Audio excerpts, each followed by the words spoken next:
నమస్తే, నేను మీ చంద్రశేఖర్ కండవల్లి. ఇప్పుడు రాష్ట్రమంతటా మారుమోగుతున్న పేరు జగన్.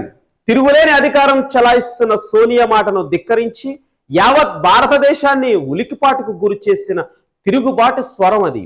రాజకీయ ఉద్దండులను, విశ్లేషకులను విస్మయపరిచిన ఆత్మ విశ్వాసం అది. ఆ ఆత్మవిశ్వాసానికి సానుభూతితోడే జనాదరణ వెల్లువెత్తుతోంది. ఈ జగన్మోహన్ రెడ్డి భవిష్యత్తుకు బలమైన పునాదులు వేసిన గతం ఇది. కాసే చెట్టుకే రాళ్ల దెబ్బలంటున్న ఈ కుటుంబం మీద విమర్శలు ఉన్నాయి. ఆ కుటుంబం పేదల పక్షపాతి అని పేరు ఉంది. ప్రజా ఉద్యమాల పోరాట చరిత్ర ఉంది. సుదీర్ఘ రాజకీయ నేపథ్యం ఉంది. ఆ పునాదుల మీద నిర్మించే సరికొత్త రాజకీయ సాధుపు తీరుతెన్నుల సమీక్ష ప్రాతిపదికన ఆ కుటుంబ నేపథ్యం విశ్లేషణే Jagan grandson of Raja Reddy. 19వ శతాబ్దం ద్వితీయార్థంలో మద్రాసు రాష్ట్రంలో భాగమైన కడప జిల్లాలో బలపనూరు ఒక చిన్న గ్రామం. ఎడుగూరి పుల్లారెడ్డి ఇల్లు ఒక ఇరుకు సందులో ఉండేది. అందుకే వాళ్ళ ప్రస్థానం వచ్చినప్పుడు సులభంగా గుర్తుపట్టడానికి సందింటి వాళ్ళు అని చెప్పుకునేవాళ్ళు. వాళ్ళకొక కూతురు మంగమ్మ, కొడుకు వెంకటరెడ్డి పుట్టారు. 1885లో పుట్టిన వెంకటరెడ్డి స్కూల్లో చేరినప్పుడు అతడి పేరు ఎడుగూరి సందింటి వెంకటరెడ్డి అని నమోదయ్యింది. ఆ విధంగా ఆ కుటుంబానికి వైఎస్ కుటుంబంగా పేరు స్థిరపడింది. వెంకటరెడ్డి బాగా చదువుకునేవాడని, చిన్నప్పుడే బహుమతులు సంపాదించుకున్నాడని చెబుతారు. తెలుగు సాహిత్యంతో పాటు గణితంలో ఆసక్తి ఎక్కువగా ఉన్న వెంకటరెడ్డిని అప్పటి Rayachoti high school head master బాగా ప్రోత్సహించి స్కాలర్షిప్ ఇస్తానని చెప్పిన అతడి తల్లిదండ్రులు ఒప్పుకోలేదు. ఒకగానొక కొడుకును దూరంగా పంపడం వాళ్ళకి ఇష్టం లేదు. దీంతో వెంకటరెడ్డి చదువు మానిపేసి పొలం పనుల్లో పడాల్సి వచ్చింది. తెలుగు పండిట్ అయిన మేనమామ చిన్న కొండయ్య ప్రభావం వెంకటరెడ్డి మీద చాలా ఎక్కువగా పడింది. తెలుగు సాహిత్యం మీద, పురాణాల మీద, హిందూ ధర్మ శాస్త్రాల మీద వెంకటరెడ్డి ఆసక్తి అదే కారణం. వెంకటరెడ్డికి బోనాల లక్ష్యముతో పెళ్ళయింది. చాలా కాలం పిల్లలు పుట్టకపోవడంతో రాజుపాలెం మంగమ్మను పెళ్లి చేసుకోవాల్సి వచ్చింది. ఆమె తొలి సంతానం కొండారెడ్డి పుట్టగానే మొదటి భార్య లక్ష్మమ్మ కూడా గర్భవతి అయ్యింది. ఆ విధంగా మొదటి కొడుకుకు పెద్ద కొండారెడ్డి, చిన్న కొడుకుకు చిన్న కొండారెడ్డి అని పేర్లు పెట్టారు.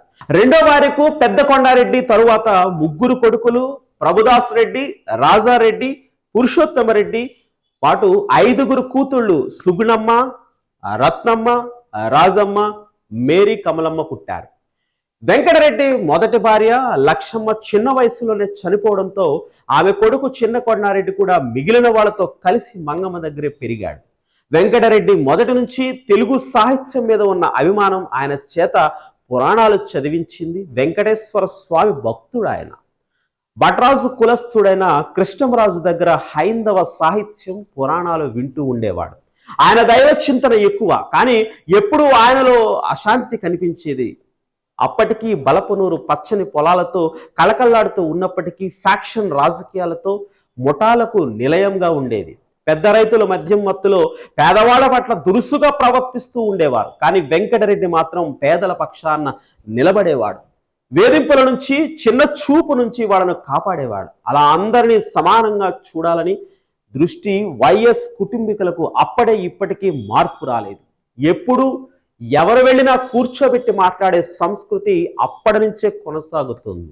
ఇప్పటికీ పులివెందులో చాలా మంది ఈ విషయంలో వైఎస్ కుటుంబీకుల విశాల మనస్తత్వాన్ని ప్రత్యేకంగా చెప్పుకుంటారు. కొంతమంది రెడ్డి కులస్తులు తమ అధికారాన్ని, ఆధిక్యాన్ని ప్రదర్శించడం ఒక బలహీనతగా ఒప్పుకుంటూనే వైఎస్ కుటుంబాన్ని మెచ్చుకుంటారు. ప్రత్యర్థులు కూడా ఈ కుటుంబం చూపించే మానవత్వ ధోరణిని అభినందించకుండా ఉండలేరు. అయితే ఆ రోజుల్లో వెంకటరెడ్డి అలా అందరితో కలిసిపోవటం, పేదల వారిగా వెనకేసుకుని రావస్తూ ఉండడం కొంతమందికి నచ్చలేదు. అది ఎంతవరకు వచ్చిందంటే తమ ఫ్యాక్షన్ గ్రూపులకు ఇబ్బందికరంగా తయారవుతుందన్న భయంతో హత్యాయత్నం దాకా వెళ్ళింది. అలాంటి మంచి మనిషి మీద హత్యాయత్నం జరగటాన్ని జీర్ణించుకోలేని ఆ మిత్రులు ఆ దాడి చేసిన వారిలో ఒకరిని చంపేశారు. ఆ కేసులో ఆయన పేరు కూడా పెట్టడంతో కోర్టుల చుట్టూ తిరగటం తప్పలేదు. ఈ కష్టాలలో ఆయన తన సంఘ సేవ మాత్రం మానలేదు. అనాథలను, పేద పిల్లలను ఆదుకుంటూనే వచ్చాడు. ఒక సందర్భంలో తన ప్రత్యర్థులకు మద్దతు ఇచ్చిన ఒక ఎస్ఐకి వ్యతిరేకంగా వెంకటరెడ్డి కోర్టులో సాక్ష్యం చెప్పారు. కోర్టు నుంచి బయటకు వచ్చాక ఆ ఎస్ఐ ఎదురుపడి, మీలాంటి పెద్ద మనిషి ఇలా తప్పుడు కేసులో తప్పుడు సాక్ష్యం చెబుతారనుకోలేదు అనటం ఆయనను తీవ్ర మనస్తాపానికి గురి చేసి ఆత్మ విమర్శకు పురుగొల్పింది. పదే పదే ఆ విషయం ఆలోచిస్తూ ఉన్న సమయంలో ఉప్పలపాడు ఐసయ్య అనే ఒక స్కూల్ టీచర్ బైబిల్లో భాగమైన క్రొత్త నిబంధన న్యూ టెస్ట్మెంట్ ఇచ్చి అది చదివి యేసుక్రీస్తు గురించి తెలుసుకోమన్నాడు. కానీ క్రైస్తవం అంటే పరదేశీ మతమని, మాలమాదిగల కులాలకు చెందిన వారికి సంబంధించినదని అప్పట్లో అభిప్రాయం ఉండేది. అందుకే ఆయన ఇచ్చినప్పటికీ కొద్ది రోజులు దాన్ని తెరవనే లేదు. అయినా అందులో లోపాలు ఏవైనా ఉంటాయేమో చూద్దామన్నట్టుగా ఒకరోజు తెరిచి ఆయన దృష్టికి అకస్మాత్తుగా జాన్ 10:11 దగ్గర ఆగిపోయింది. నేను మంచి గొర్రె కాపరిని, మంచి గొర్రెల కాపరి గొర్రెల కోసం తన ప్రాణమును పణంగా పెడతాడు అని అక్కడ ఉందంట. అంటే యేసుక్రీస్తు కేవలం ఒక గొర్రెల కాపరి మాత్రమే అయినప్పుడు ఆయన మానవ జాతికి ఎలాంటి రక్షించలేడు అనే అభిప్రాయం ఏర్పరచుకుని ఆ క్రొత్త నిబంధన గ్రంథాన్ని పక్కన పెట్టేశాడు. కానీ ఆ తర్వాత కొంతకాలానికి నంబి నరసయ్య అనే ఒక ఆయుర్వేద వైద్యుడు పరిచయం అయ్యాడు. ఆయనది బలపనూరు ప్రక్కనే ఉండే మండూరు గ్రామం.